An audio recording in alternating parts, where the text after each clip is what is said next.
All right, we're here. When you hear that song, you already know what it is. Rivalry week, week 2. We're going to break it down. Justice League 2022. It's gone down. Guys squared up. It went down. Big performances, some crap performances. We only do this once a year for Rivalry week. We try to spice it up. We try to do it early in the season. Mike, what are your thoughts on Rivalry week? Just the whole ordeal of it. We had a lot of smack talking going on in the chat, especially a couple of different matchups. Yeah, I mean it's good. It's exciting. Gets people fired up. People love going against you know guys that are obviously good friends or just people are close, and certainly some really tight matchups, some good ones, some blowouts, as we see in some of these Yeah. games. Ooh. But yeah, just a really competitive week, and it's just it was a good fun week. I think a lot of people it was ups and downs, and certainly a lot of people had some good moments, and a lot of people had some tough moments, and just getting what they wanted from their team. But I think overall it was fun. It's a lot of fun. A lot of anytime you play a rival, it's good. I mean, it's big. Well, we're going to hop right into the matchups here and talk about what went down. We'll start off with the Battle of the Ants. Battle of the Ants. It was 2018, I believe was the year. Porterfield and Miss City met for a championship. Miss City actually knocked me out in Final Four. Porterfield met him in the championship, and that was the matchup. That championship matchup was a heck of a lot better than this one. This one, nothing went right for Porterfield. Miss City had a nice, solid performance. It was 164.58 to 79, we'll give it, with the roundup. Just looking at some of the performances there, we'll start with what went wrong with Ant. Brady had a bad day, only 15 points. He really didn't have a whole lot to put in his lineup. He's got a lot of dudes out. If we look at this, he had Kamara out, Kittle out. Campbell didn't do much of anything. White is not a guy that you're going to play. And then he had Davis on a Monday night, got ruled out late. That really burned him. Thielen had a quiet day with 11. Naheem Hines, 9. Amir Abdullah, late edition, didn't really do much. Zach Ertz had a nice day for him, 18 points, but Schuster and Berrios only combined for 10. Matt Gay, only 6 points, and then Derwin had a badass body slam, but you don't get a lot of points for body slams, so ended up with 6.75. He only had 79 points on the day. It was a bad week for Porterfield and for Jameis Crab Hunter ENT. On the other hand, City had some good performances. Aaron Rodgers came alive, 30 points. Devontae Adams, 22. Aaron Rodgers had 26 points. Devontae Adams only 10. Did get a touchdown catch. 2 receptions, 12 receiving yards. Is that alarming to you, Mike? It's a little alarming. It's pretty, it's kind of low, and certainly not what you expect at that position. So he's certainly going to have to really study what guys he can count on. But yeah, I mean that position, you got to bring it more than that. Now, so what he didn't get with Devontae, you expect Devontae to have, 20, 30 points. I mean, guys, if he ain't WR1, he's WR2 or 3 or 4. He's definitely in that top 4. But my good God, did he get a game from Amon-Ra St. Brown from the Lions? Just blew up, went dummy. Yep. 116, 2 tutties, 9 catches, 44 points. That really carried him. That was the big performance he had. Across the board, he got 13 from A.J. Brown, got 12 from Mixon, only got 7 from Melvin Gordon. He's a little short on running backs.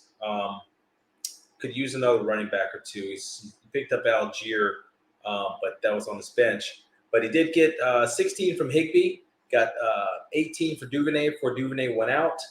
Duvernay is getting really crazy with the return yards, too. He had an opening play of the game, had a return for a score, and then 42 receiving yards last week. I want to say he had 2 touchdowns. So Duvernay's been kind of a Oh yeah. surprise. He's really been hooking his roster up with some points. Then he got his 10 from McManus, and he got 9 from the IDP, Isaiah Simmons. Really looking at the bench is probably going to be a little bit of a concern. Julio is really not dependable. Ryan Tannehill. This is not a typo. He had .53 points tonight, Mike. What do you say to that? That ain't gonna win. Man, that his Ant starters went off, but that bench is a little concerning. Watkins had a decent day, but I'm going to look for Masidi to really shore up that bench. But nonetheless, he gets out of there with a thorough beating of Porterfield, 165, we'll call it, to 79. He's sitting at 2-0. He's got a strong team. He's a top 4 guy in our power rankings, which we'll go over later. And yeah, you're going to see a lot of Masidi. Moving on, we're going to go to Joe Saquon, you see, and he faced off against Mark Ozone. Mark was coming in 0-1, looking for a bounce back. Didn't quite get the game he wanted from Mahomes in the beginning. And on the Thursday night game, Mahomes finished with 28. He did get 23 from Sutton. He got 17 from Allen Robinson. Big bounce back. Robinson actually got in the end zone, had a touchdown, 53 yards. Leonard Fournette, a quiet game in New Orleans. That's always a tricky place to play, and it's really, really tough. But Leonard being from the boot, being an LSU guy, I thought maybe he'd be a little more productive. He wasn't. Connor had a quiet day, too. He really got burned by those 2 running backs. He's got 2 fringe RB1s or the highest RB2 you could get, and neither one of them eclipsed double digits. That really hurt him. Hockenson, 6 points. Miles Sanders had 13. Another solid day for Miles Sanders. Are you surprised at Miles Sanders this year, Mike? Well, they don't really have an established one there in the Eagles. I think they rotate a lot of guys. They play David Boston some, Kenneth Gainwell some. Sometimes you can get Miles Sanders, sometimes you can't. So I don't think they really have a. If you're nitpicking with the Eagles, they don't really have a pure set one guy, that you can lean on. So I'm not really surprised of that. As far as I think those numbers are going to fluctuate when you run three guys. Sometimes it works when they're good because you've had games where all 3 of them score, and then sometimes it's just like you just don't get nothing. So it's rough. It's tough. I mean, I tend to stay away from the Eagles running backs because they run Jalen Hurts so much that really how much are you going to get out of the running backs? There But he is.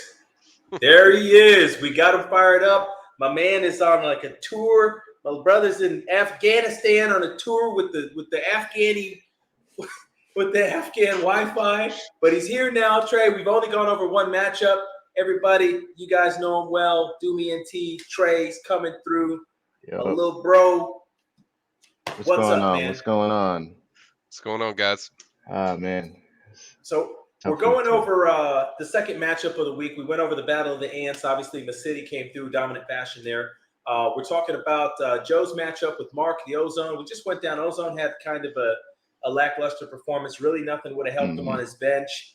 Josh Palmer was nice, 15 points on the bench there, so he may be looking to flex him a little bit.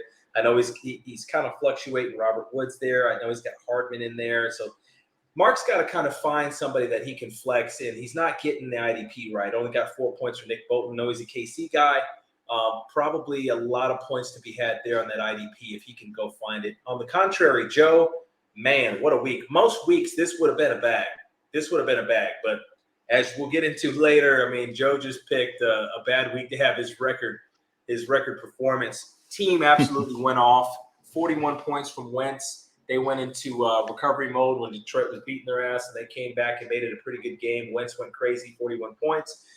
T-Mac, Scary Terry had 14 for Hollywood Brown.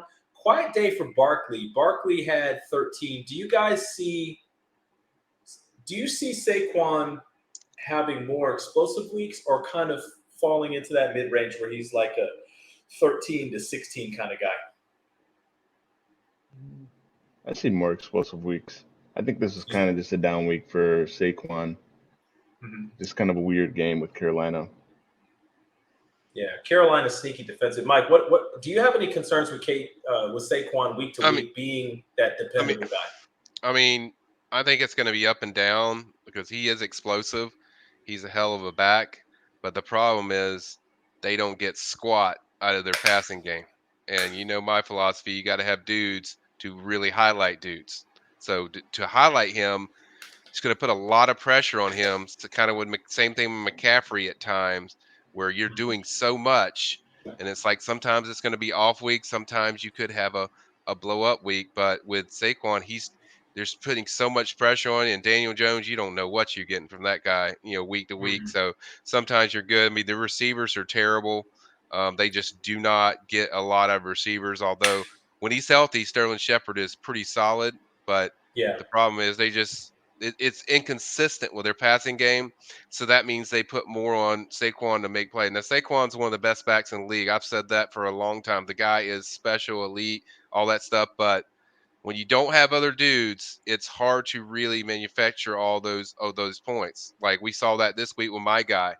Jonathan Taylor. He had 9 points. Who was out? Michael Pittman. Like Right. you Mhm. dudes make other dudes. Like you got to Yeah. have other dudes around you to really highlight what you are. And so when Yeah. you lose a guy, it really hurts that production because you're leaning on something else that you didn't intend on leaning on with the offense. So I think it's going to be hit and miss. Some weeks it's going to be good. Some weeks it's going to be, you could see an 8 or 9 burger up there, but it's going to be some. Mhm. But he's a good guy to have because he's really talented. He can do a lot of different things, but they're going to use him a lot. I just hope it isn't over usage where he gets hurt. I mean, that's really the concern of over Mhm. usage with him because he's so good. Yeah, quiet day for Saquon, 13 points. Did get a great day out of Hilaire, all things considered. Had 19 points in a Thursday night game. That was a big performance. Got a monster day from Andrews. What am I seeing here? 29 points. I mean, he's TE2. There's no doubt about it. Andrews is just an absolute baller, and Lamar's just balling his tail off right now. Big day from Kirk. Got 2 touchdowns from Kirk, Mm. 78 total yards, 6 receptions. He's promptly being traded to Trent. Trent's going to get Kurt and Clyde Edwards-Helaire for Eckler. Big trade went off earlier in the week. Eckler's kind of been tossed around. I've traded him. Now he's been traded from Trent. The guy I traded him to. Now he's going to Joe. Joe's stacking backs. We'll see. But the guys he sent out had big weeks this week and rode him to a plus 200 performance. Najee Harris battling the foot, 16 points. I have my radar on Najee Harris is going off like sirens. I don't like that Liz Frank issue that Najee Harris has. It's like Mhm. every time he runs the ball, I'm worried that something's going to happen to his foot. I don't own him, so it's not really a super worry, but I really like Najee.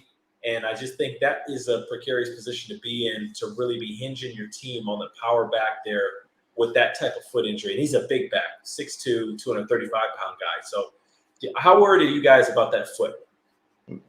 Very, extremely worried. Like, Well, yeah. anytime you're a running back, footwork. I mean, foot's really big for a lot of people, but running backs, they Mm, use that more than anybody with cutbacks and getting the ball. I mean, they have to lean on, that. And two, it goes back to my other thing when I said dudes and other dudes. They don't have anybody at quarterback, so you can't get receivers the ball. So Najee's leaned on more. Now you got this foot injury that's going to put more pressure on him. So that's going to be tough. I mean, it's definitely a concern. It's something that you certainly have to think about. We know Pittsburgh's going to run the ball. That's what they want to do because they don't have a quarterback they trust. Everyone knows my feelings on Mitch Trubisky. I don't think he's good at all. Like, I just don't think mhm, he is going to help you win games. I think Kenny Pickett's yeah, eventually going to be the guy, but they Mhm. have to get something out of their passing game. But also, even with even if they do that, it still concerns me with that foot injury because you don't get a lot of weeks to fix that and rest that. You can't. I mean, he needs time to heal, and it's just you're not going to get that. And oh, by the way, Trent, you got help on the way, buddy, because Christian Kirk is the real deal. I love that Mhm. pick. So that's a good pickup for Trent. So yeah, you'll get he's some help balling. with him.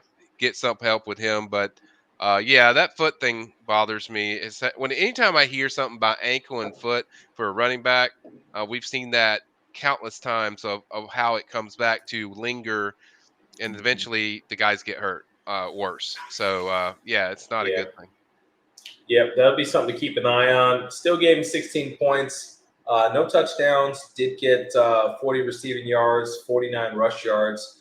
They ended up losing to New England. New England's tough defensively, so that's kind of a big win for New England. I thought Pittsburgh would win that game. They ended up dropping it 14-17. Rounding out Joe's roster, Boswell had 9 points, and he got a big day out of Bosa. Bosa had 2 sacks, 2 TFLs, 4 tackles solo, 24 points. Big day. These defensive ends in this IDP, I mean, it's no secret how I feel about them. I've got 2 stacked on my roster. I've got what's his name? Chase Young is on IR right now, and I put some fab on him. I really think that the defensive ends, if you can get a rushing end that's kind of like a weak side end that can drop in coverage a little bit but gets after the quarterback, that's the move. And he's got one in Bosa. The story of Joe's roster was not a starter. It was Tua Tagovailoa going absolutely berserk for 67.76 points. Now, if you're not familiar with Justice League, we have kickers. We have kickers for passing over. How many passing yards do you have? 469? Yep. We have kickers for going over 400 yards, going 500 yards. Explosive plays, which, holy crap, Tua had a bunch of them. Ended up 469, 36 completions. You get a fractional point for completion and a subtraction for an incompletion because we're trying to get the efficiency factored in. So I love what we do with the scoring system. Some people it's a little out there, but I love it, and I think most of our participants like it too. But 6 passing TDs for Tua. What, guys? Is this a fluke? I think it's a fluke. Is this a fluke? I think it is, but personally, I think it. I mean, I Trey's think smiling. Trey's cheesing right now. I kind of think it is, but I'm kind of 50-50 because you look at the dudes he has around him. He's got Tyreek Hill. He's got Jalen Waddle. He's got dudes everywhere, like to kind of lean on. Do I think he's a great quarterback? No. Do I think he's a guy that has these kind of stats? No.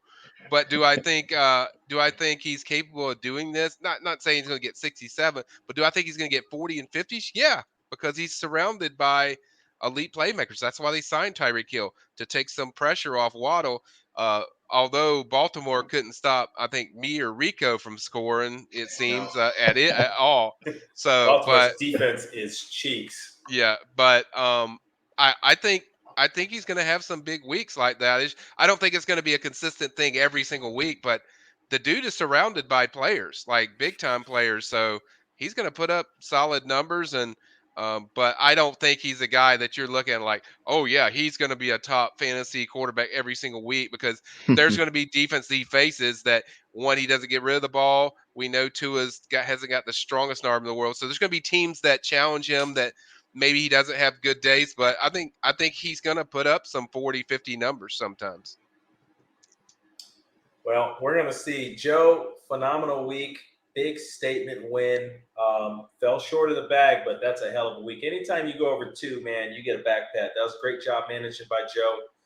Pulling off some pretty ballsy trades. We're going to see. Joe usually has one of the better rosters, particularly on paper. We're going to see his roster is definitely going to be stacked up when he adds Eckler to that trio of Barkley and Harris, and then Eckler. That's going to be pretty nasty. And he's been piping a lot of smoke. It's not rivalry week 3, but there's going to be a matchup that's going to be a little heated, and that's going to be his matchup with Eddie.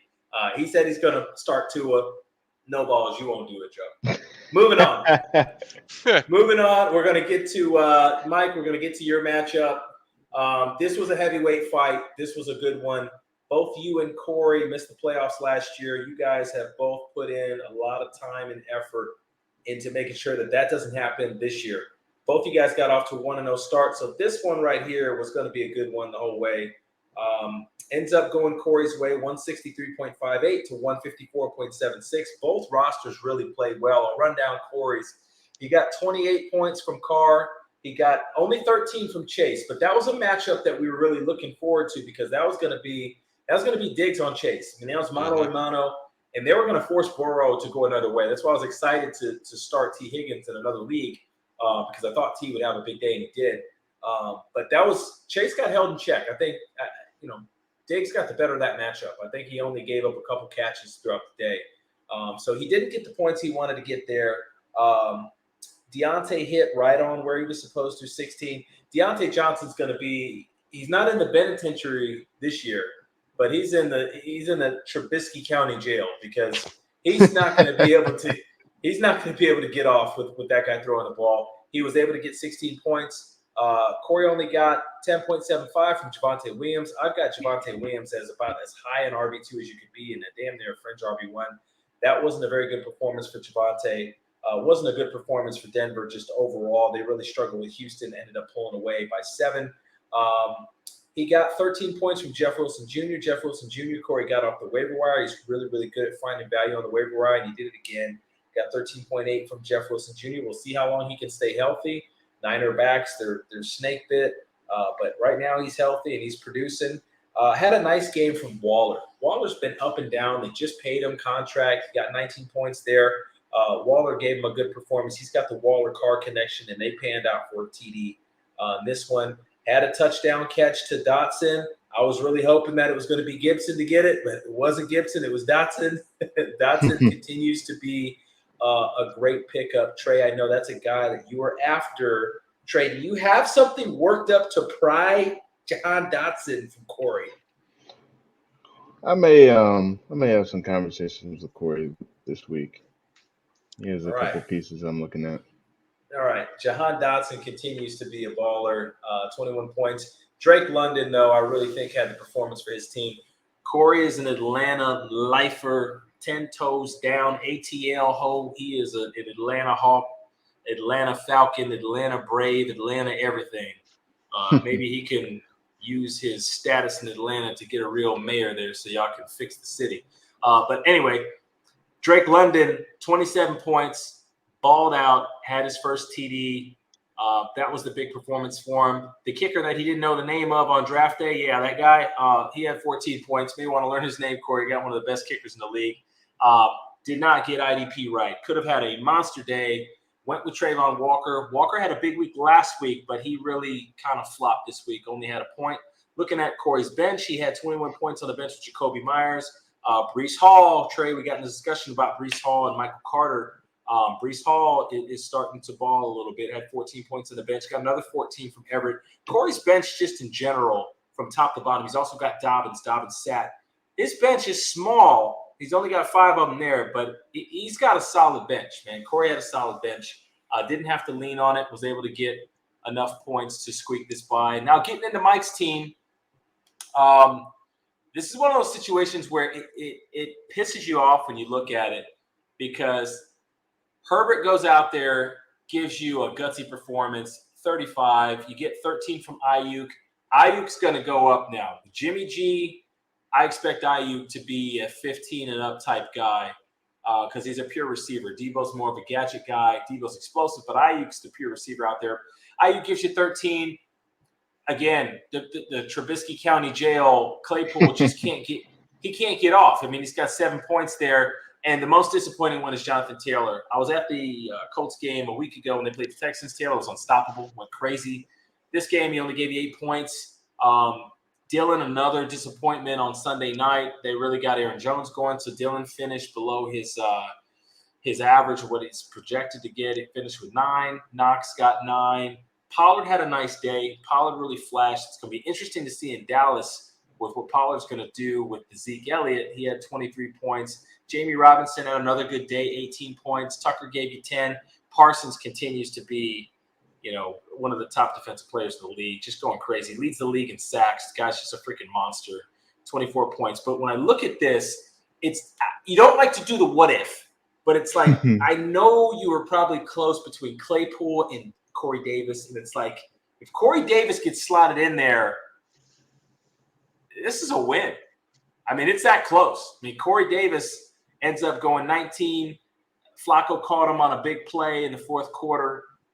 Corey Davis is kind of one of those quiet killers on the bench. He had 10 from Burks. You got Minkah Fitzpatrick, a very good defender. You got Von Miller, had kind of a quiet day. Traylon Burks, I know you like in Mayfield. But Davis, man, Davis gets slotted in for that Claypool slot. This is a win. Mike, what went right? What went wrong for your squad? Well, I think it all starts with Jonathan Taylor because if Jonathan Taylor just gets anywhere near what his average is, I win that matchup. But that didn't happen. And like I said in the group chat, when your top fantasy guy in the whole world doesn't do crap, it's hard. You got to make up it somewhere else. Now, Pollard tried to do it. He did everything he could do. He damn near pulled it off. He put me back in position. He made up all the stuff that he lost.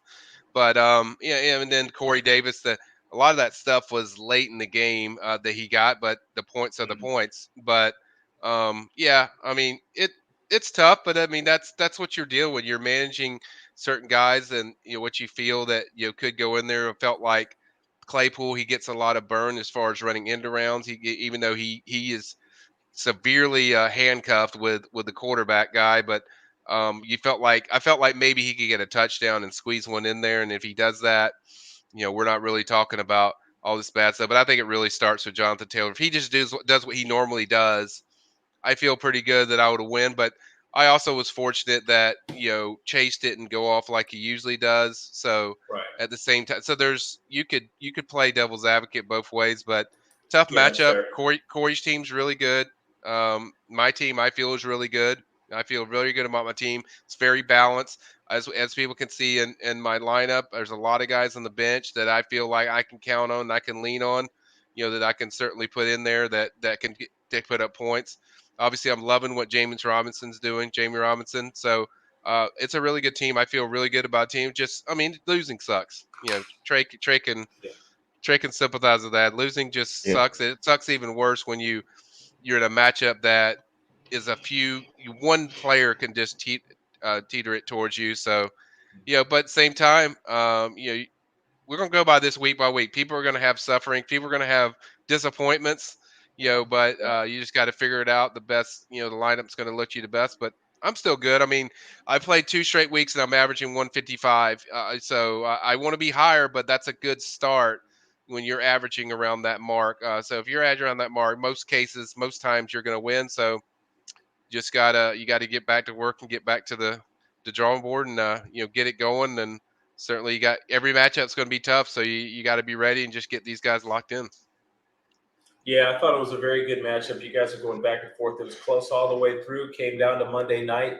I think you were down 4 points. You just needed a touchdown to go to Knox, and Corey ended up getting a good performance from the kicker that he doesn't know the name of, but I know he knows now because Corey, I don't give a damn. I don't want to ever hear you talk about Tyler Bass ever again, bad again, because that dude sealed your ass to win. So you need to learn that guy's name. He's one of the best kickers in the NFL. Obviously, I got Justin Tucker. I think Justin's probably the number one, but I think Tyler Bass is one of the top kickers. He's on the best offense. Learn his damn name, man. Learn his name. And don't leave him on the wire because he's going to get scooped. Yeah, So Corey gets a big rivalry week win. Corey goes to 2-0. Guy didn't make the playoffs last year. He's bound and determined to make it this year. He's off to a great start.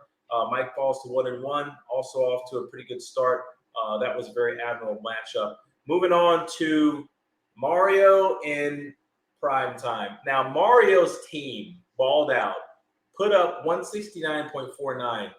But Mario's team name is pretty funny and pretty doggone accurate.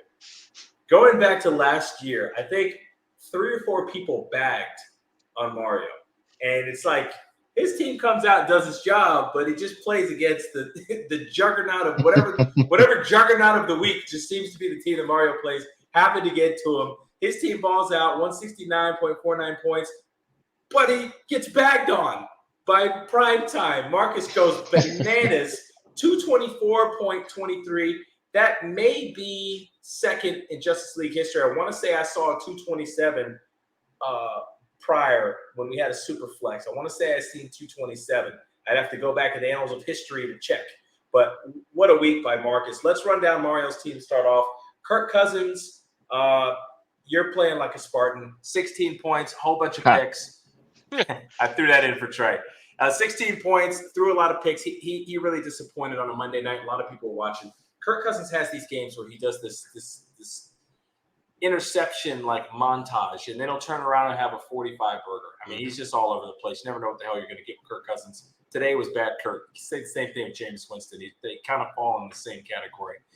Stephon Diggs went bananas, 50 points, unstoppable. If he plays the fourth quarter, he probably honestly has 70 points. They shut him down. Jerry Jeudy, this really hurt Mario. I don't think it would have been enough to catch Merck because Merck was so stratospheric. But Jeudy goes down early with an injury, only finishes with 3 points. Got to look at that in the next week because that injury could really hurt him. DeAndre Swift was a late add into the game. He was possibly going to miss. He ends up playing, has 18.45 points. We can stop and take a minute to talk about this because I think DeAndre Swift is a top 5 running back in the NFL as far as talent and ability and fantasy ceiling. But it just doesn't seem like Coach Dan Campbell is going to allow him to reach that ceiling. Jamal Williams is always on the field. He's always just poaching opportunities, particularly in the red zone. And it's like when they give the ball to DeAndre Swift, he scores and he produces. Like his yards per touch ratio has got to be upwards of like 8. But he just doesn't get that many touches. So he finishes with 18. What do you guys think of DeAndre Swift, and what do you think about his deployment? For Swift, I think more so this week, it might have been a pitch count just because of that ankle. I see he only had 7 touches and only 10 opportunities. So yeah, I think that kind of put a glass ceiling on him, at least for this week. So I think if there's ever a buy time for DeAndre Swift, you better get him now because he has the potential to go stratospheric. Yeah, Mario pretty much crushed that. Yeah, we were watching the Rico Casa. We were watching Swift and it was one point he had 3 carries for 59 yards. Like Dan, dude, like Feed this man. If you're gonna play him and you're gonna make him active, play the damn guy. Like you got to give the. I mean, I ain't asking you to give him 25 carries, but it should be a lot higher than that. Obviously, when Swift gets the ball, he's very good as a pass receiver. That's what I love about him. But he's also very good between the hashes guy. He reads blocks really well. I think he's top 5 back too. I love his talent. I love his skill. I think he's a tremendous ad for whoever has him.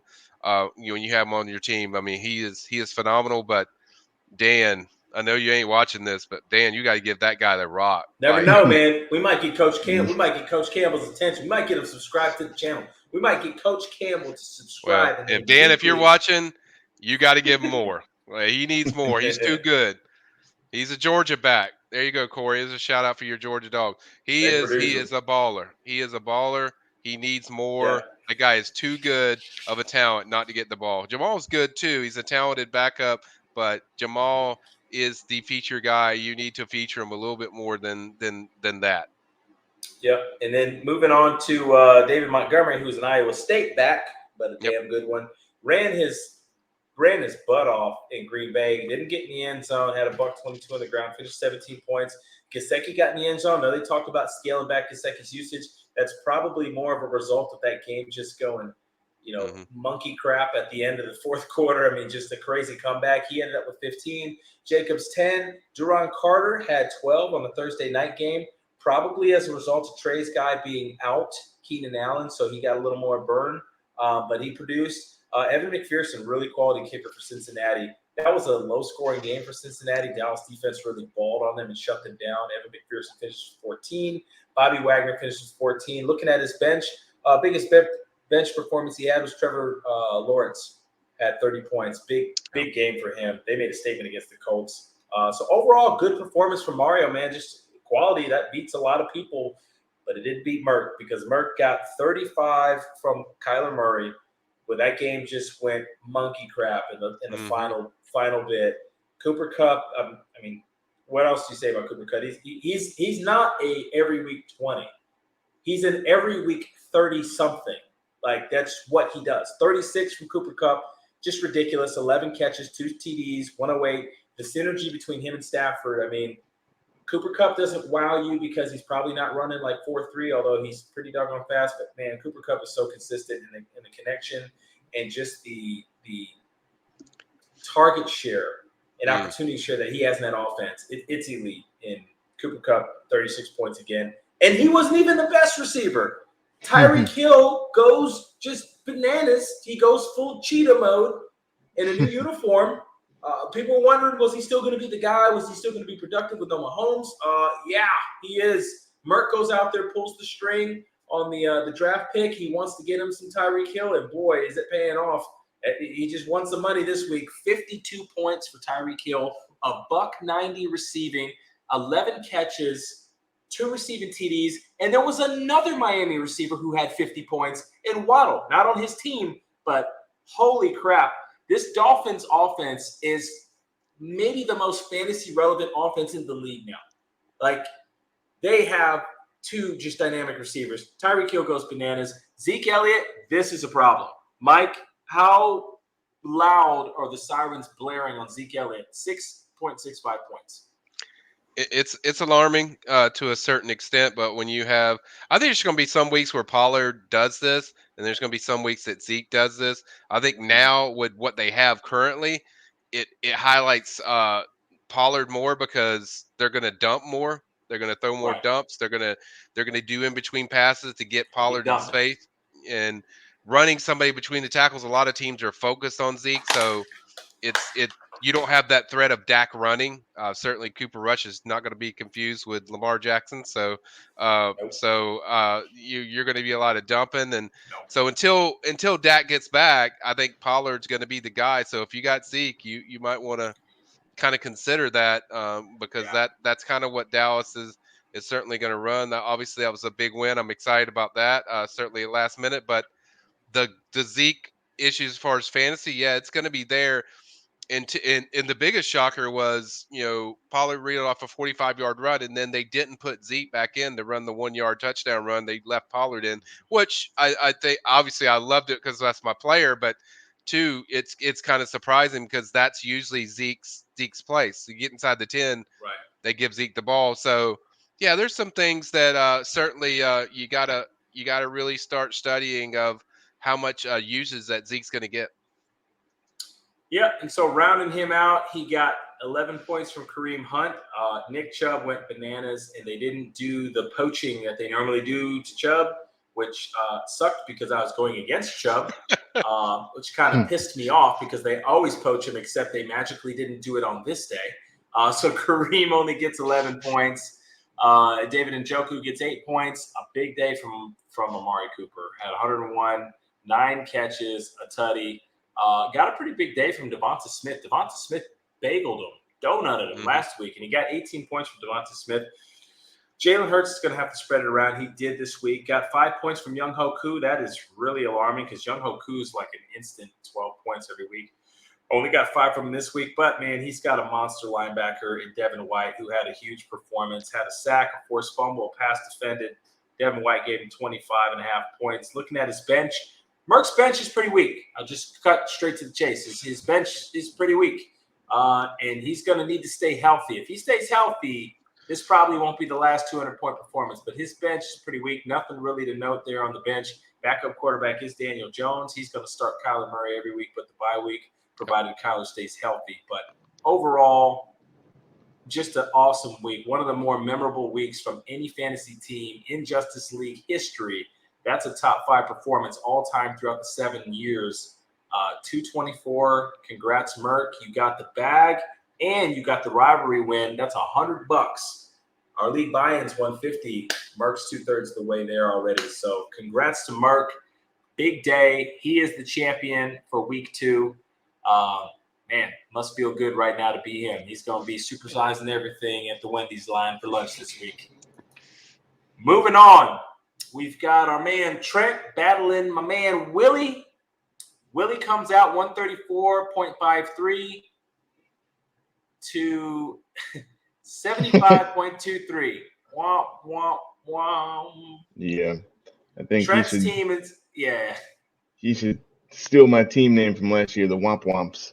Yes, Trent's under construction, but Trent's got some good trades coming. Trent's got some ballers coming. Yeah, definitely. Before this broadcasting, we engineered a trade where Trent's got Curtis Samuel and McKissick coming, which should help his team instantly, especially Samuel. Samuel's been balling, and he's got Kirk coming. Kirk's been balling, and he's also got Clyde Edwards-Helaire, who's been solid. So he's got some guys outgoing that have been underperforming, and he's got some help coming. So he's going to have better weeks. Big thing happened to him. Trey Lance with the ankle. That crushes you. You lose your quarterback. You're going to be really hard pressed to win. He only got 3 points up to that point. DJ Moore, he's actually sending DJ Moore out. DJ Moore actually had 14 points. Got a late bushel of points there. Did end up with 14. I actually traded for him DJ Moore, I think, is going to be a bit of a project. I don't like Carolina's offense, but I really like DJ Moore. I think he's really talented. I think they can eventually figure it out. Right now, they're not on the same page. Baker Mayfield's got to figure out that offense, and he's got to really employ Christian McCaffrey. They've got to get him going to free up these wide receivers on the outside. I think that's 2 weeks in a row DJ Moore has ended up with, I think he had 9 the first game, and I think he had 14 I'm looking at now. But half that came in the fourth quarter, that back half of the fourth quarter. So DJ Moore is kind of like a buy low right now. I'm taking a little bit of a risk on him, but he's super talented. But Trent's got some more productive options coming in. It's going to help him. DJ Chark crushed him. He got a bagel, got a donut. Mike, you talked about that. You don't like DJ Chark, and I see why. Did get 20 from Eckler. Eckler's outgoing. He's got help on the way. Cordell Patterson, we made a big trade last week, and gosh, Corey looks right. Corey wasn't happy about that trade, didn't like it. Cordell Patterson only had 6 points. Didn't get in the end zone. They tried everything. They had him returning. They had him catching. They had him rushing. They had him everything, but they're out there against the defending champs. Didn't go well for Patterson. Dalton Schultz crushed him too, 1.8 points. I mean, Trent just had guys crushing him left and right. 1.5 points for Penny. Cooks, 10 points. Carlson did give him 13 from a kicker. Khalil Mack had like 40 points last week and had 4.75 this week. So Trent just had everybody pretty much abandon him, and he didn't have much help on the bench. Did get a big game from Irv Smith Jr. Had 17 points. Trey, I know you really like Irv Smith. And then got 14 from Logan Thomas, who he didn't play. Trent's team's under construction. He's going to have brighter days. This was a dark one. Really not much else to talk about. Moving on to a guy who had a solid day, not great. 134.53 is not going to beat a lot of people, but it won this matchup. Got 46 from Allen, who's just QB1 and balling. Lockett gave him a huge game, 23 points from Lockett. I've got DK, and I'll just be honest, I'm a little concerned. This game from Lockett was a little surprising. Geno Smith really locked on to him, and he's just getting more separation. Mike, we always talk about getting separation, and Lockett is not the physical beast that DK is, but he's getting separation. So, DK, you got to step it up, man. You got to step it up, or DJ Moore's going to be starting in front of you. Lockett, big day. He got 6 points from Zay Jones. Zay Jones had a big day in week 1, came back this week, and even though Trevor Lawrence balled out, he only had 6 points. That's a little concerning there. He's going to have to get those receivers a little lined up, figure out what's going on.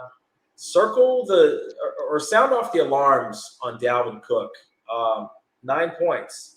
Back-to-back sluggish weeks. Minnesota got crushed tonight, 24-7. What do you guys feel about Dalvin Cook? Yeah, I mean it's kind of perplexing, to be honest, because you have Irv Smith, you have Thielen, and you have Justin Jefferson. So quarterback obviously didn't play good tonight, so that's kind of.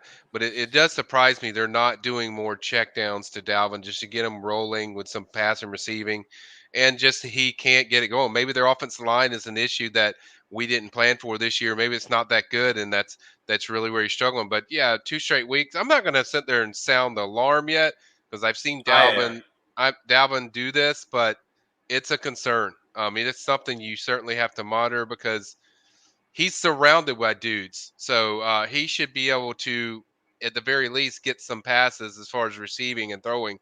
So it is a concern. So it is something doing that, but yeah, I think he's such an explosive back that he can bounce back from that. But yeah, it's something. If I was owning Dalvin Cook, I'd be like, okay, what's going on? Well, this is I'm looking at some of these advanced metrics, Trey. I know you love Moneyball this, so you'll get a kick out of this. The Eagles week 1 give up 30 to Swift, and then give up. I don't know what Jamal Williams finished with, probably around 10. So they give up somewhere between 40 and 50 points to running backs on the ground. They were the second worst defense against running backs in week 1. And I'm looking at Dalvin Cook, got 6 carries for 17 yards. I mean, he did some work in the passing game, but, man, Dalvin Cook is a top 4. We talk about Swift. Dalvin Cook's top 4 as a running back, in my opinion. And that type of usage for Minnesota, they got to get their head out of their ass and figure out who their dudes are and deploy them, because they ain't going to beat many people giving Dalvin Cook 6 carries. You got to get him loose, get him on the edge. He's one of the most explosive, fastest, lightning in a bottlest players in the league, and he's a fantasy demon. He's coming in with a 19.32 point projection and you're only getting 9 points out of them. Yeah, I mean, coaching staff offensively, Minnesota, like, what's up? What are y'all doing? Because that's tough. Willie gets by this week, but that's not going to fly going on later in the season when he meets some of the more productive teams. Ended up getting 13 points out of Gibson. Gibson's been pretty productive. He's been doing well on the goal line. Got another short touchdown, I think a 1-yard run. Mike, we were talking about that when that happened. Evan Ingram gave him 13 at the tight end spot. Hunter Renfrow had a terrible game week 1, bounced back at 12 this week. Singletary, man, Buffalo's running back situation, none 3 of them suckers are doing much right now.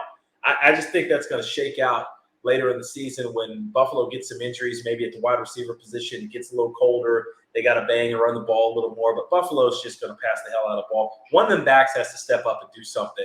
You think it would be Singletary, but just not getting much. Only got a point out of Minnesota. Minnesota's offense dudded. Did get 8 points out of Trayvon Diggs in Dallas. Had a pass defense, 5 solo tackles. Played a monster game, but it just doesn't show. Those IDPs, man, it's starting to show. If you don't get the pick, and Trey, we're going to get to your team because I thought you made an awesome decision to go with Ramsey. I know we talked about it. If you don't get that guy to get those picks, and Mike, you picked up Minka too. If you don't get those DBs to get those picks, man, it's tough for them because they're not coming on blitzes to get sacks. They're not getting TFLs. They rely on those pass defended, and they rely on those solo tackles. It's hard for them to amass points. So that happened there. Willie has got Matt Stafford, and he's got Josh Allen. Willie, you know what you're doing now. You've been in the league for several years. You got a lot of value in Stafford. I'd probably look to flip.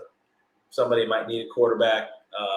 That's a very valuable quarterback to have on your bench. It's the only thing I see on the bench that's really worth holding. And he had a 32 burger. Matt Stafford's going to have a lot of big days. Willie takes the matchup 134. He made the playoffs 134 to 75. Made the playoffs last year, looking to do so again. And that brings us to one of the most heated matchups, a matchup where you've got to know a little bit of the background and the history. One of our tenured and most valued members of the Justice League also runs a league. And Trey happened to square up against him in his own league last year for the championship. And while Eddie marched in there with a mighty roster, it was Team Pixie that took home the hardware and left him disgruntled and angry in a ball of fury and anger for all the time in between fantasy seasons. And it marked the second year that Eddie did not win his league because this person that's talking this shit to your camera right now was the first person who won his league. And then the Cannon brother number 2 came and took his belt from him as well. Well, I'd say didn't take his belt from him because he never had the belt, but took the belt. So that led us to this matchup. Heated matchup, Don Hamid Trumpistan, commanded by Eddie, who was the number 1 team in our power rankings in week 1. He did not do much to shake his position there, although he did fall. We'll get to that later. He scores 163.62, defeats Trey, Team Brandon, little cheeky picture and team name there, 132.82. Trey, we'll start with your team. I'll run this down. You can explain what went right, what went wrong, and what you're doing, because it kind of needs some explanation here. Lamar Jackson. Oh, my God. It does. I'm just being honest. I think you can explain it, but we need to know. Lamar Jackson goes bonkers. I was so tough on Lamar last year. I made an investment in him, and he played like monkey shit. He was terrible. And in my opinion, cost me a title because I invested in him, and then he played like crap, and then he just didn't play. He just left me hanging all bit. So I was super low on Lamar. Like Lamar was underneath the carpet. Like he was garbage. This year is a different dude. This dude is looking like a top 3 QB in this league, honestly. Goes bananas. 59 points, 318 on the ground, 119 rushing, 3 pass TDs. I mean, guy goes nuclear, 59 points. Really buoyed Trey's week. At this point, Trey already kind of knew that the odds were stacked because the rest of his team was just floundering. But this had to be fun to watch Lamar go crazy, Trey. Had to be. Oh, yeah. It was fun. I enjoyed that. That was like the solo bright spot for this whole week. Just seeing Lamar pull off highlight plays, throw bombs, and run around and do what Lamar does best.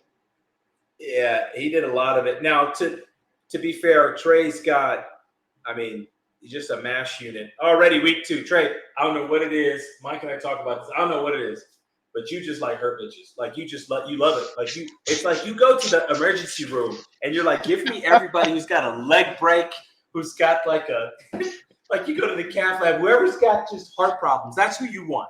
And damn it, you got it. I can't even put this show up for kids because I'm using so many curse words because it's ridiculous looking at this. Michael Pittman, out. Shaq Leonard, one of the top defenders in the league, out. TJ Watt, arguably number 2 defender in the league, out. Keenan Allen, WR1-ish, at least WR2, out. So, I mean, you've got 2 big-time starters and a defender that you would have started out. And so that led to just a receiving, I guess call him receiver, tight end quartet of Donovan Peoples-Jones, Donut, Romeo Dobbs, 4.7 points, Christian Watson, 3.9, who I am high on Christian. I'm not dogging Christian. I am high on him. But 3.9 points. And then $30 and a trip to the boom boom room on the waiver wire, Taysom Hill, 1.65 points. Trey, that's a whopping, holy crap, if I can calculate this, that's not even 10 points between 4 receiving positions. You got 10 points. And then you get 3 from Tanya. The only guy that did anything outside of McCaffrey, who had 20 points for you, 19.55, was Michael Carter, who had 11.5, and he's in a battle with Breece Hall. Holy smokes, man. Like, that's not going to work. That's got to get shook out. You did make a great call on Ramsey. I really thought Ramsey was going to have a big day, and you did too. Made a great call at Ramsey. Ramsey had 24 points, really buoyed you. Chris Olave, and I'm going to let you take the floor and get into Chris Olave going forward. 13 points. He had a nice game. Benjamin, 10 points. Really nothing else to talk about on the bench. Trey, what the heck you got going on there at Doomy and T? As soon as I seen my dudes are dropping like flies coming into this week, I was just bracing myself. I knew I was about to get clonked upside the head with this matchup. I mean, you did. Yep, I did. That was not fun at all. But yeah, I mean, Taysom Hill, that was just kind of my shot in the dark. Like I just knew I just needed a spark off my bench. Last week, Taysom Hill was just the ultimate gadget guy. I thought that maybe, Jameis would march him down to the red zone. Taysom Hill vultures a touchdown. That's all I needed. That's it. That's all I wanted. Just a little tease. For $30, you wanted a dude just to go down there, get your ass in the end zone one time, and that's it. One time. Just give me one. Just give me a sparkler. He couldn't even get a flare. He wanted one of them bottles. He wanted to order one of them $200 bottles with the sparklers coming. It didn't happen. Yeah, nah. The bottle girl forgot about me. So. I've been there. So, long story short, Trey, you had a good performance in week 1. Your team looks like a team that is being built for the future. How are you going to manage the right now with the future, with all the youth that you've got? You've got youth at the running back. You've got youth all over the place at receiver. You get your dudes back maybe this week, maybe not. I mean, Mike's your opponent. We'll see. He's probably hoping you don't get your dudes back. But you get those guys back, your team looks different. But what do you think you need to kind of shore this up? Yeah, I think you touched on it. Health really. Like, if I can get my dudes healthy, like you said, it's a whole different team. Because, I mean, the core of my team is Lamar, Pittman, Keenan Allen, Christian McCaffrey. Like, those are my hitters, and then I lean on my defender to get me a sneaky little 20 to 30 down there. Yeah. So right there, like, that's the meat and taters, and then everything else is just kind of house money. and that's what should hopefully propel me to like some higher Yeah. weeks than 130. Well, I mean, Yahoo gives you a projection. They projected you 129.83. They projected you get your ass whooped. You did get your ass whooped, but you beat your projection. Yeah, that's the takeaway. I beat my Yeah, projection, you so beat your it's not projection, as which bad means as it could have been. you managed as good as you could have. I mean, with those injuries, man, it is what it is. Eddie was short of his projection, but did come away with the win. And that brings us to our last matchup. My team name was Miami because I was playing Gino. And I really got fortunate in this matchup. We'll go over Gino's team. I ended up winning 163.11 to 152.16. Gino had a terrible day with Russell Wilson, although he did get a late fourth quarter poaching touchdown. Russell hasn't looked right. I thought Russell was going to be better than he has been.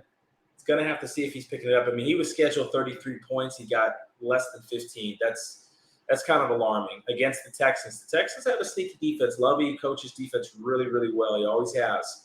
But that's a little concerning. He only got 14 from Wilson. But my God, did he get some points from Jalen Waddle. Every time I turned around, Jalen Waddle was in the damn end zone dancing like a freaking penguin. And it was obnoxious as hell. I don't ever want to freaking play his goddamn team again because Jalen Waddle does nothing but catch touchdowns. 171 receiving yards, 2 receiving TDs, 11 catches. Jalen Waddle goes nuclear, 48 points. Holy crap, that was annoying. Michael Thomas gets 22 points, got another TD. Jameis and Michael Thomas got a good connection. That's a good pick for Gino. That's going to be fruitful. This is really what won me the week for me was Derrick Henry. Derrick Henry only has 9 points, gets game scripted. Buffalo goes bananas. Tannehill goes just dumpster fire and just throws picks. Buffalo recovered muffed kicks all over the place. Derrick Henry had no shot. Had a touchdown in the first quarter. I was worried, thought I was going to get walked down, and then Buffalo just shut everything down there and game scripted them. Nick Chubb went crazy. Didn't get poached like he always does. Three rushing TDs. I'm thinking, here we go. Gino's got the pixie going. I mean, usually 2 of those go to Kareem Hunt. Didn't happen today. 3 rushing TDs, 87 yards in a loss. 34 points dropped on me. Big day. Kyle Pitts. Has anybody seen Kyle Pitts? I want to get a carton of milk because I don't know where this guy's at. 2 catches, 19 yards. He had a terrible week last week. Kyle Pitts, Gino, probably might want to look at flipping him because I don't like how that looks in Atlanta. Drake London's the real deal. I don't know why in the hell they drafted you at 4, Kyle Pitts. You're a Gator. It's probably why. You're not going out. But, yeah, Kyle Pitts continues to disappoint. Is he not getting separation? I don't know. He doesn't score touchdowns. He didn't last year. And now they have a real receiver that they're going to throw to. So, Kyle Pitts, that's going to be interesting. Gino, I would probably be working the wire and trying to flip that guy. But I'm glad that you got him because he only had 4 points. Pierce, Dameon Pierce, a lot of hype. Ended up with 10 points, 69 rush yards. I think he took the job back from Burkhead. Joe, stop trying to trade people freaking Burkhead. He's a bum. Nobody's going to buy him. Nobody's going to trade for him ever. Pierce is going to be the number 1 there. He had 10 points today, or yesterday. Boyd ends up with 6 points. That's tough at receiver. I want to say he had a receiver or 2 that was out. No, that was just Hopkins, who he invested in, who was suspended.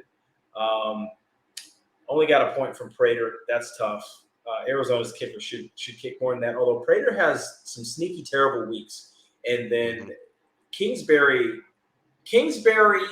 must vacation with the head coach for the Chargers because neither one of them bitches like to kick field goals or extra points. They like to go for it for 2, go for it on 4th down, and it burned him again. He only got a point from his kicker. Only got 4 points from Roquan Smith. He's got to get the IDP figured out because his bench guy, Fred Warren, only had a point. I ain't going to cut it, Gino. Got to do better. Nothing on his bench to talk about except Garrett Wilson. Holy crap.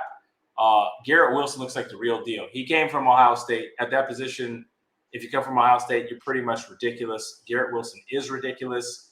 Not a very big guy, slight in stature, but, dude, he gets separation. That guy looks elite. Gino's going to be firing him up because he looks like the real deal. Had 2 receiving touchdowns, 102 receiving yards, 8 receptions. If you're trying to trade for Garrett Wilson, which I am, I'm just going to stop because I'm not going to be able to get him. And Gino's going to want your firstborn, your car, and probably your dog good luck. So that runs down Gino's team. Looking at my team, wasn't really pleased with the performance. Had a high projection, didn't hit it. Fell short. Joe Burrow got owned by Dallas. Joe, I'm going to need you to step it up. It's the second week in a row. You were god-awful last week in the first half. I invested a lot in you. I'm believing in Joe Shiesty. You wear really cool mink coats, and you look like the coolest white guy on earth. Probably could get it free to wherever you want to go because you look like a celebrity, but you're not playing like one. Less than 200 yards passing, 1 passing TD. Finished with 23 points. Not a terrible day, but Joe, I'd like to crack 30 points at the quarterback position, if it's okay with you, some point this year. CeeDee Lamb, you've got a guy named Cooper without the last name Cup throwing you the ball. I'm not quite sure why Dallas is rolling with him, but they are. It worked. 2017 victory. Congrats, Mike. I know you're happy about that. W. CeeDee That's all that matters. Yeah, well, I need some more points than my projection at CeeDee Lamb. He gave me 17.35.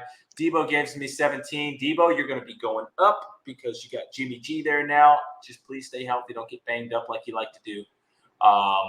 Chase Edmonds, dude, what the WTF?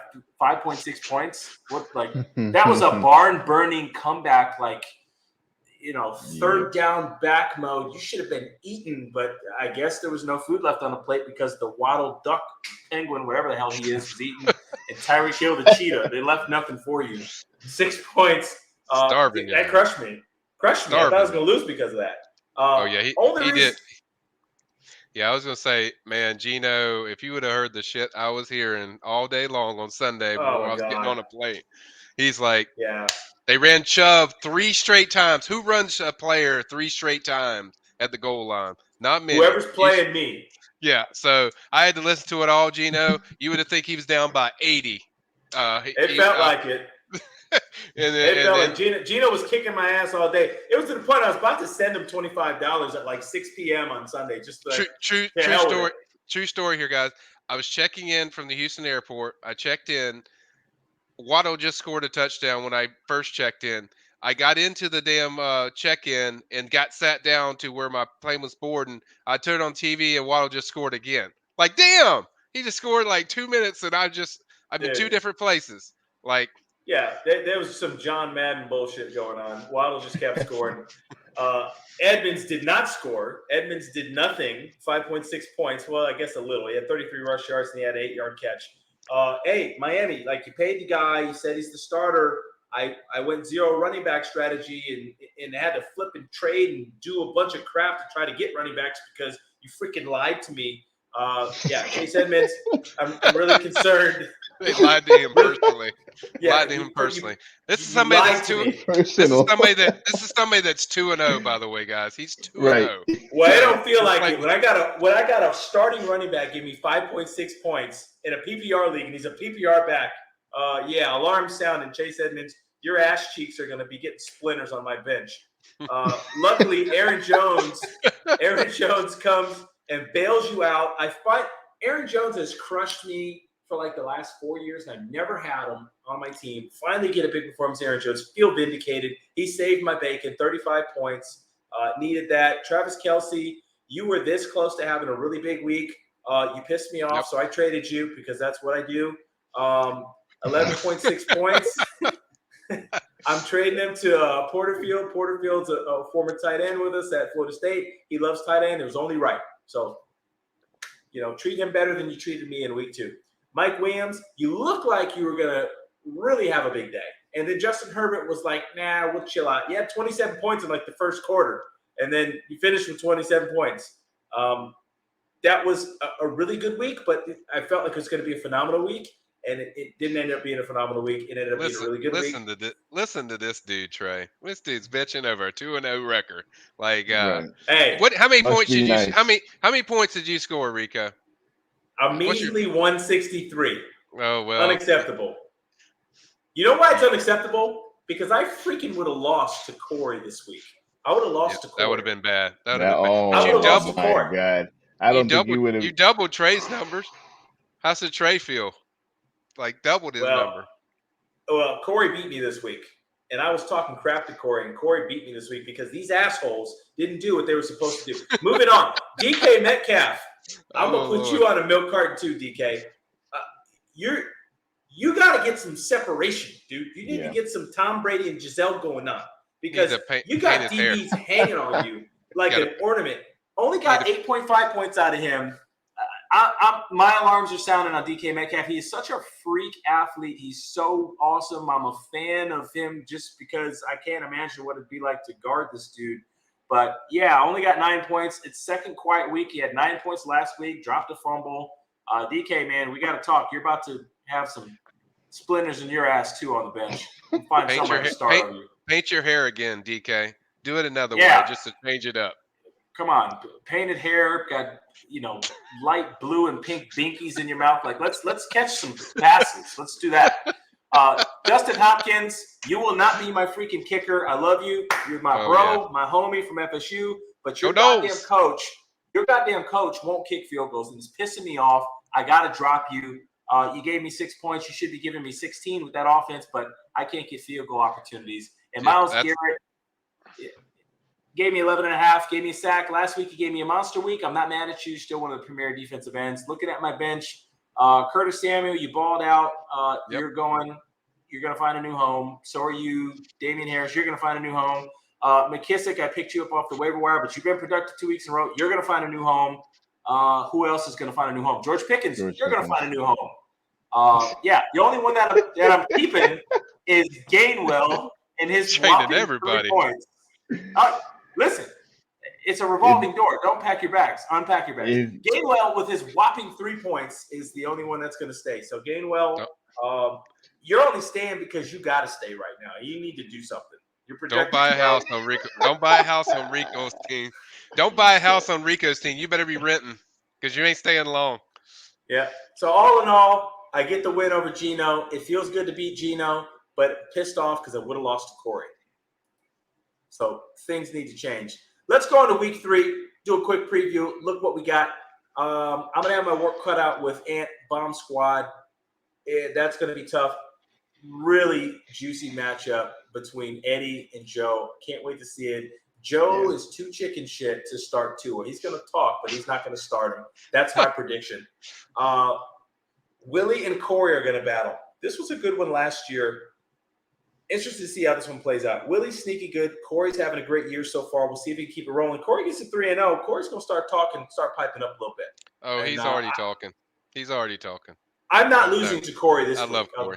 I'll freaking tell you that much. I'm not losing to Corey this week. I'm not playing him, but I'm playing him, and I'm not going to lose to him. Best weeks on these cheeks, Mario. If your name is true, then Trent, you are playing the guy that you want to play. If Trent goes off on if best Trent weeks goes on off these for like cheeks, 200 points. Oh my God. The name Mario is like Mario would be like the anti-Pixie. What is the reverse of Pixie? Like shit dust?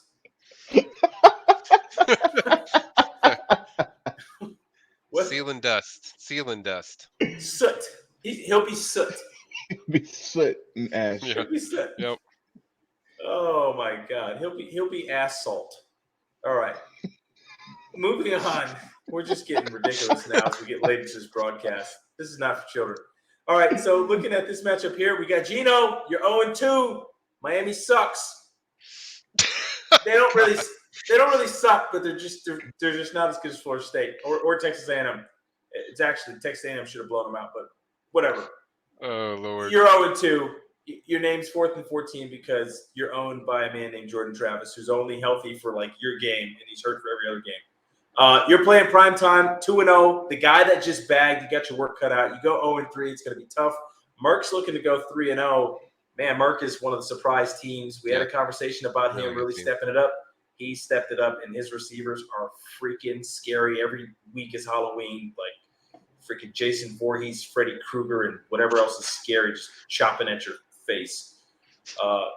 Good luck, Gino. Have fun with that one. Prime time's on your nuts. And he's another no, so Miami sucks. Take that. Moving on. We've got a matchup of the two guys that are on this cast with me. We've got Doomy and T versus Michael Savage's. Doomy and T is going to have to do some patchwork, patch his own Houlihan, fix that team up. Mike's coming. Mike dropped the game. You guys are both 1-1. Who's going to be 2-1? We'll see. Obviously, I know Trey's going to be some maneuvering because I know how conniving he is. He's going to go around maneuvering and trading and all kinds of stuff. So I got to get ready. But I got to get more than 9 points from damn Jonathan Taylor. I mean, you got to show your ass. Yeah. So I got to have my guys, play like guys, play like dudes. So certainly I got to bring it. Certainly I'm going to have this thing locked in, and we'll see where it goes. But yeah, got to get it done. Need a W.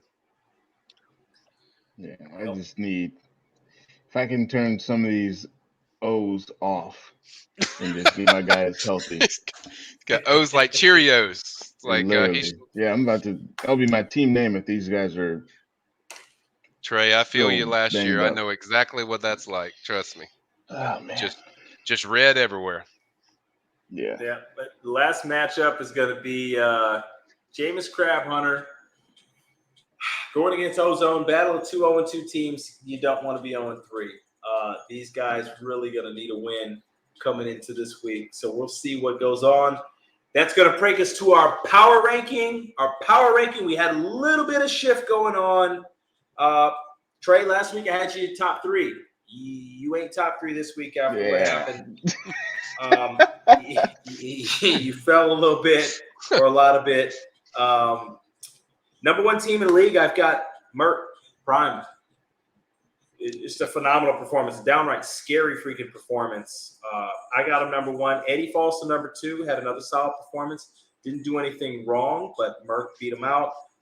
Tribe comes in at number 3, 2 steady performances. Nothing really crazy, but still steady, still in the 160s. I've got Bomb Squad, Anthony Bassidi right there, too, as a top 4 team. I've got Corey way up there with number 5. I think Corey's had 2 very good performances back-to-back. He's a top 5 guy. I know Joe lost the first week to you, Trey, but Joe explodes and shows that potential, which is just stratospheric, particularly now with getting Eckler. If all those guys stay healthy, that's a big if. Joe's a dangerous team. So I got him the highest team with a loss. Mike, I got you at number 7. I think your roster's solid. You had another solid week now, so you're right there in the middle of the pack. I've got Willie at number 8. I've got Mark at number 9. Trey, I've got you at 10.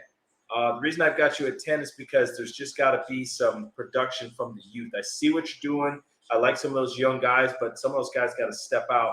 So, Trey, you got to, and I know you will, but you got to do some maneuvering to get into that top 8. Top 8 make the playoffs. It's super early, but stuff's going to shake out between now and then. But I've got you at the number 10 team. Bottom 4 is going to go Mario at 11. Gino, Miami Sucks at 12. Anthony Porterfield at 13, and then our brother Trent at 14.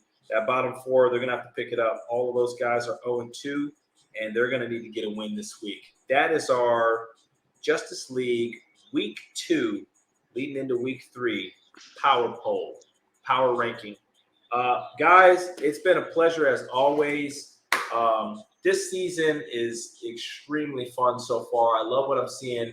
The competitiveness across the board, the parity. You don't know what the heck you're going to get each week. I see some rosters forming and getting better. Man, it's just, I'd like to say it's probably our most competitive week, or excuse me, competitive year in Justice League out of the 7. So far, in my opinion. I love the scoring system. I think it's super aggressive. Some of these are some eye-popping numbers, but I love it. What do you guys think so far, 2 weeks in? I trapped myself in that hole. Yeah, it's very competitive, very good.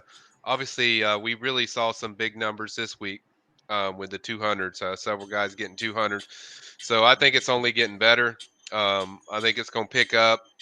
Everyone's really hitting the boom boom room hard, and it's helping for some. Some it No, didn't, but it didn't. Some I just got regret and burned. I literally some found out they reek of got regret. some found out they got herpes after they went to the boom boom Yeah. room. But it's competitive, and that's what you want. You want guys not settling for just being having their team pretty good. You want it steady consistently. So it's only getting better. We're week 3 now, so it's gonna be a lot of fun. All right, guys, we're going to sign off. Rivalry Week is complete.